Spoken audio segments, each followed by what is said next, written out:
that will use a lot of, like, they're looking at solutions around from everything from the sand that they're using and in their building, to the materials that go into the building. So how can they make the most of it sustainable? So they wrote their business plan around this, and I'd love to share it because it's just fascinating of how they what we actually going to do, Paul, what we're actually going to do is in April, at our next forum, at our next public forum of this group, we're going to have Tony, who runs the forestation, actually present at our forum. So Pearl, you're dealing with Jane to actually put that together. That's going to be really exciting. And we can invite all our relevant alliances and partners to come listen to see how we can add value to and see whether it's real, this reforestation that's going around Africa. I just saw a message from Vint that says he's only available for another 20 minutes or so. So we should probably either speed up the introduction quite a bit or no problem. Well, I think this is our water cooler chat, and the reason for our water cooler chat is we meet every second week, Vince, to share ideas, which is with our members and our foundation members, and to plan out the public forums whereby we collaborate. But what I might do is, Herman, I might leave it to you to basically share with what you want to share. And so I appreciate it. Well, I was just wondering whether Vint, whether we should leave the topic to Vint to give him more space to, so that we don't waste his time. But would that be okay with you, Vint? And then we'll just find the group together again. I just have one or two things I'd like to draw to your attention in case you don't know about them, but I'm eager to hear. I know, Herman, you and I are on common mailing lists, and so we were familiar with the situation. I'm well aware of Herman's passion and ideas, although I would not be as articulate as Herman is about expressing them. So I'm happy to listen. I just wanted everybody to know that I would have to drop off.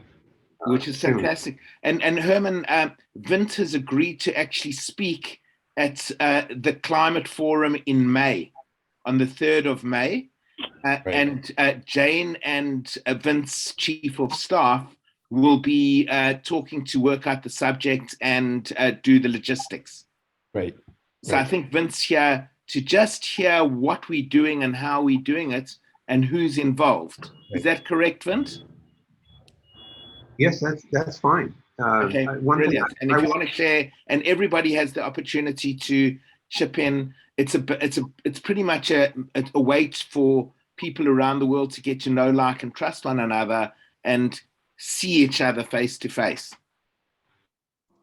It's wonderful to see you, Vint, and also to see you again, Jan. It's been a while, and to see everyone else as well. Just two quick check-ins from Lisa and myself, and you please add to it as well.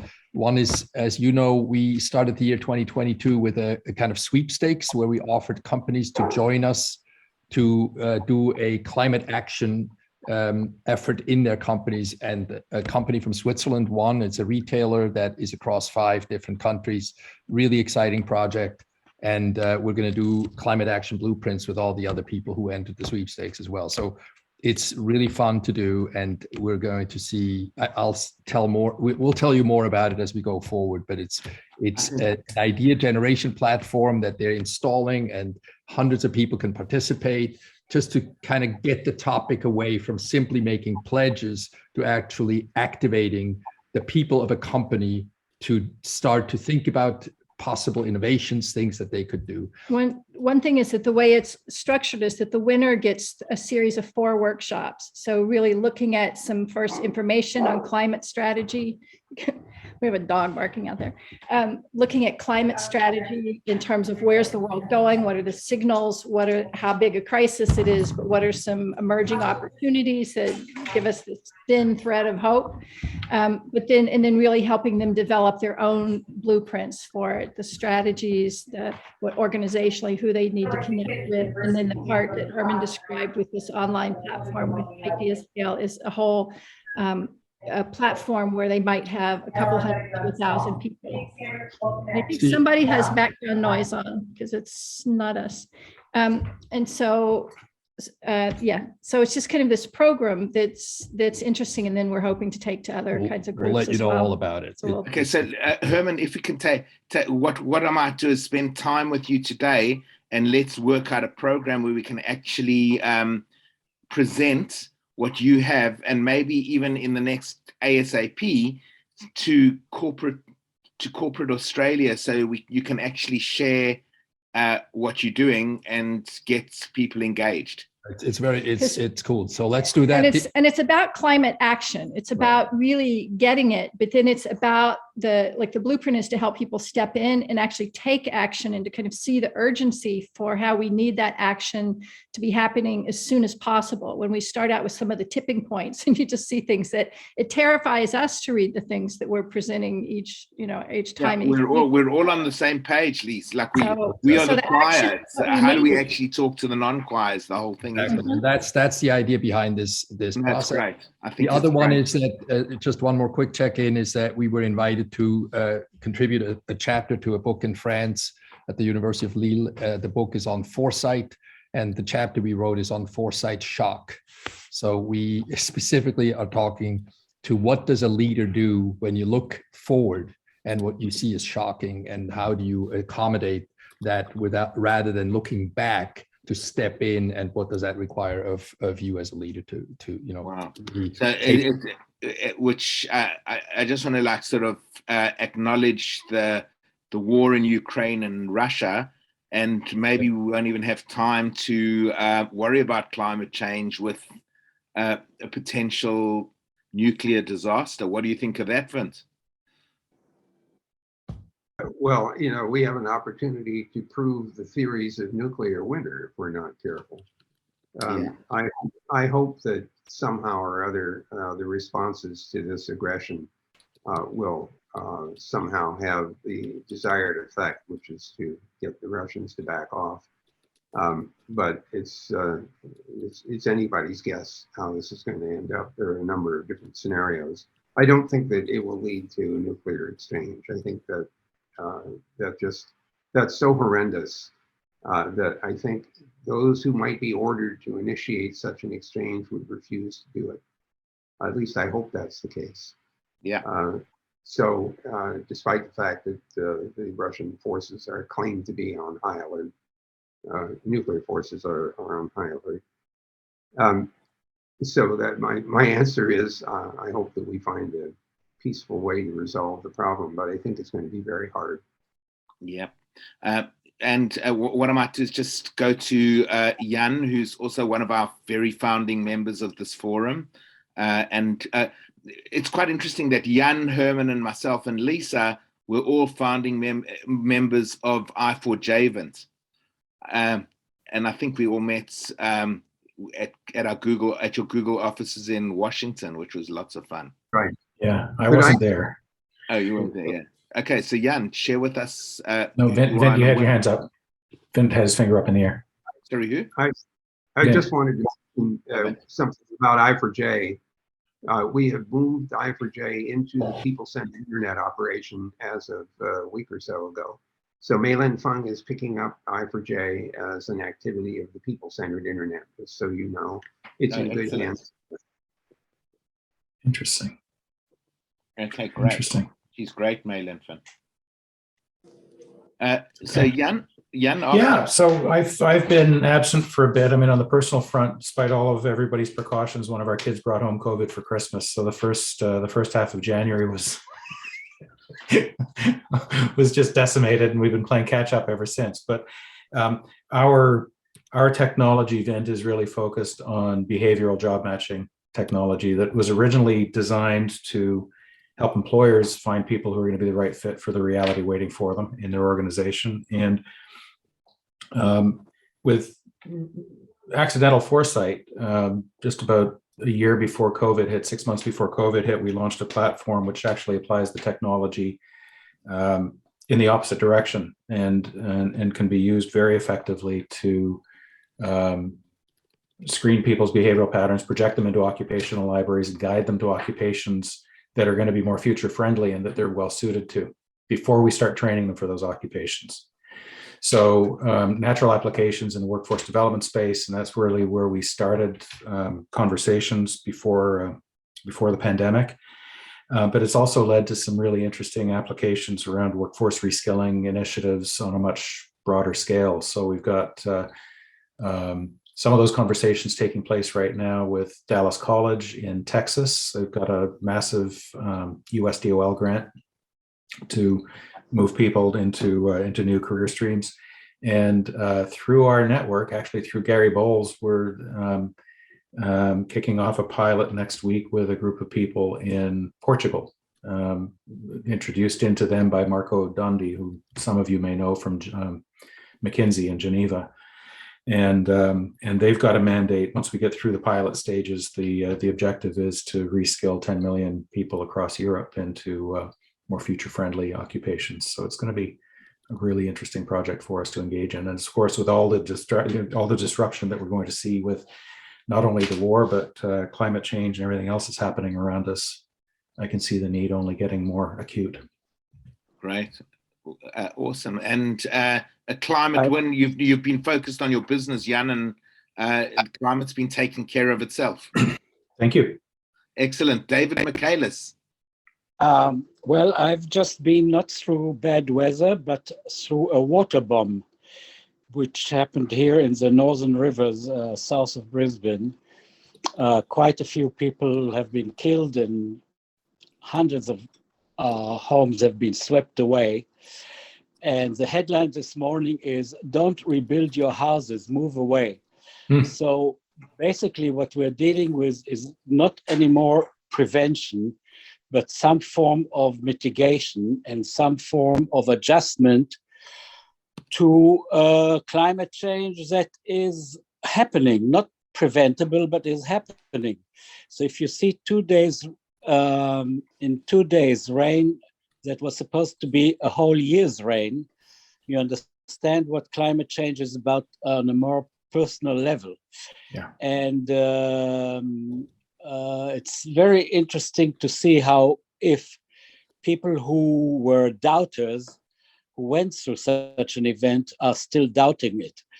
And that's a challenge now. If people are being told, don't rebuild your houses, how a strategy of mitigation and coping with it and not preventing it, forget preventing it, it's happening now. So that's my personal take from last week. And as well, there was an article a few weeks ago saying that I think from the UN report that's just come out, that Darwin, even with the 1.5 degrees increase that we were expecting in 2030 or 2040 or 2050, whenever it is, with 1.5 to 2 degrees, Darwin and the whole of the Northern Territory will be uninhabitable. So I think things are happening and change is being made. And as David said, it's more about mitigation and how you can live, and people just have to move into places that are more inhabitable. And maybe there's just too many people on the planet. Don't know. No. I think we need to figure out where we can actually live. I mean, the billions that we put into rebuilding New Orleans, for example, I think would have been well placed relocating people away from there, because it's not meant to be lived in. Maybe that's the case. Yeah. Anyone? I just would want to underscore how important it is to recognize that this is an unstoppable change. And although we may be able to mitigate its worst potential, the change is upon us, and we need to learn how to adapt as opposed to control, because this is not controllable. So everything you've been saying about moving away from the high-risk areas, whether it's water rise or heat, think about the places in India that are recording 40 degrees centigrade and more. This is literally uninhabitable. Your body cannot function above a certain temperature if you can't get rid of the heat. So people need to understand that there will be vast migrations, to say nothing of the impact on agriculture. The comment about, well, maybe there are too many people on the planet, or back to the population bomb. The Earth may solve the problem. It tried to do that with the pandemic, and which is not entirely over yet. And other things could easily occur that will essentially decimate the population and reduce the human-produced greenhouse gases by basically killing a lot of us off. So this is the Gaia theory, and although it sounds kind of woo, there may be something to it. I agree. Yeah, I agree. Wow, so it's all sobering. And David, that's a very good point that you brought up. What I might do is just go to our other foundation. David, are you okay? Everything Yeah, okay? fine. Okay. I'm great. Thank you. Your feet are dry. Your feet are dry. My feet are dry. Yeah. In Sydney, we're actually we've got some, not as bad, but it's been raining for the last 3 weeks, and sort of Sydney's in stop-down.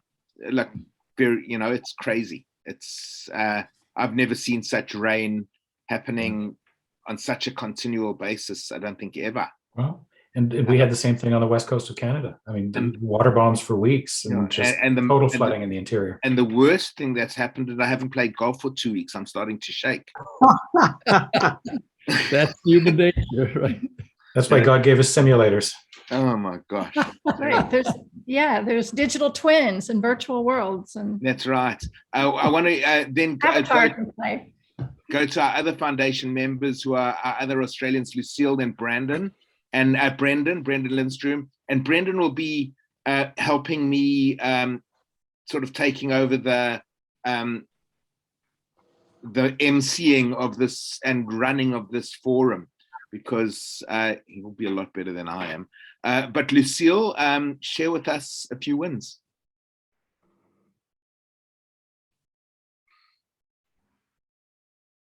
Lucille, you there? No. Brendan Lindstrom, you there?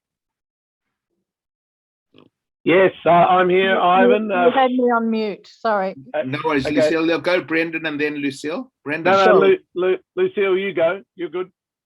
Okay. So first off, Ivan, I'm sorry to hear that you're going cold turkey.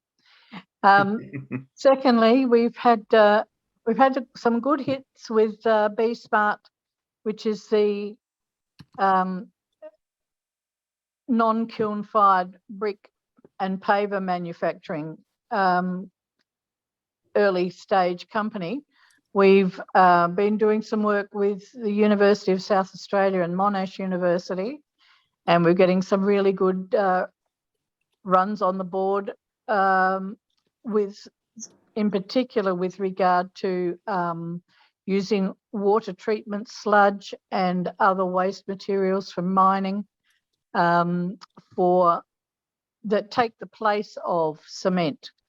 So that's important because cement is such a big carbon emitter, and one of the biggest in the world.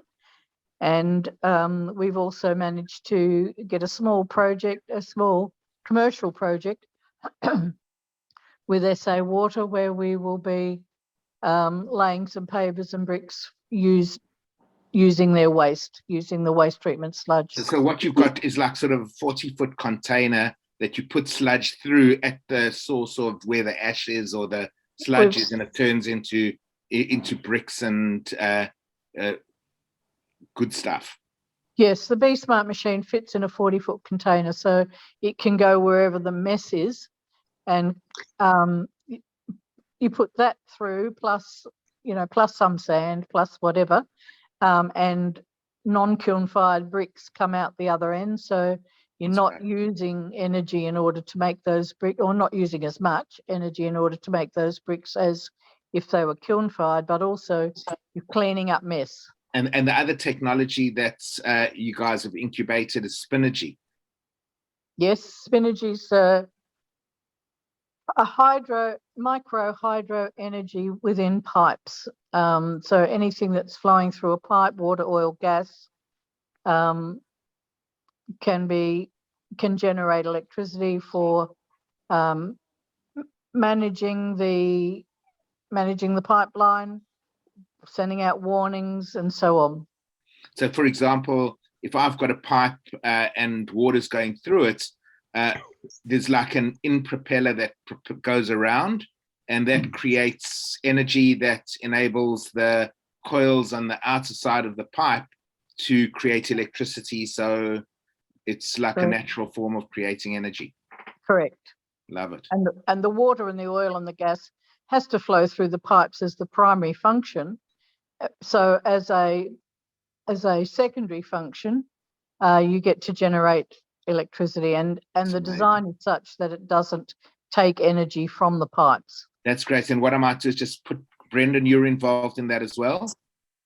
And can I just ask, Lucille, could you put the links to those projects in the chat? Because they're really interesting. And I know particularly on the one with cement, there are other people I know here from some work we've been doing where people are interested in that.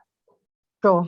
And what everybody might do is just put their details if they want, and some comments in the chat, so that we can, because this is going to be recorded, and we can share that information with each other later down the track.